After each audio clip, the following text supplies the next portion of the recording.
यमीन गड्डापुर ऐं बुशरा बीबी जी अॻवाणी में PTI जो काफ़िलो इस्लामाबाद तरफ़ रवां दवां अॼु मंझंदि ताईं इस्लामाबाद पहुचण जो इम्कान। PTI जे काफ़िले नाको टोड़े हरो पुल पार करे वरितो। काफ़िलो कटी पहाड़ी हसन अब्दाल जे वेझो पहुची वियो। काफ़िले में असद कैसर, आतिफ़ ख़ान, फैसल जावेद समेत ॿिया मरकज़ी सूबाई अॻवान असेंबली मेंबर बि शामिल। PTI जे एहतजाज सबबि इस्लामाबाद जा रस्ता ॿिए ॾींहुं बि मुकमल तौर ते बंदि। इस्लामाबाद ऐं रावलपिंडी में इंटरनेट सर्विस बि मुअतल। इस्लामाबाद वेंदड़ समूरनि रस्तनि ते पुलिस, रेंजर्स ऐं FC जा एहलकार मुक़ररु थियल। मोटरवेज़, GT रोड ऐं ॿिया रस्ता कंटेनर्स रखी बंदि कया विया।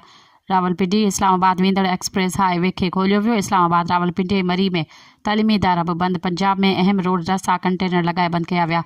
गुजरात, गुजरांवाला, सियालकोट ऐं फैसलाबाद समेत ॿियनि शहरनि में रोड कंटेनर लॻाए बंदि कया विया।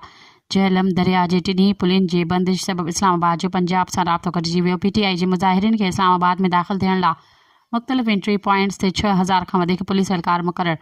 PTI अॻवाननि दावा कई आहे त मुख़्तलिफ़ शहरनि में 500 खां वधीक कारकुननि खे गिरफ़्तार कयो वियो आहे। वफ़ाक़ी घर वज़ीर मोहसिन नक़वी वार्निंग ॾींदे चयो आहे त जेको बि ॾफ़े रफ़ा खे हेॾींदो उहो गिरफ़्तार थी वेंदो। मज़ीद ख़बरनि ऐं तफ़सीलात लाइ विज़िट कयो असांजी वेबसाइट www.awamiNewsHD.com ऐं ॾिसंदा रहो अवामी न्यूज़ HD।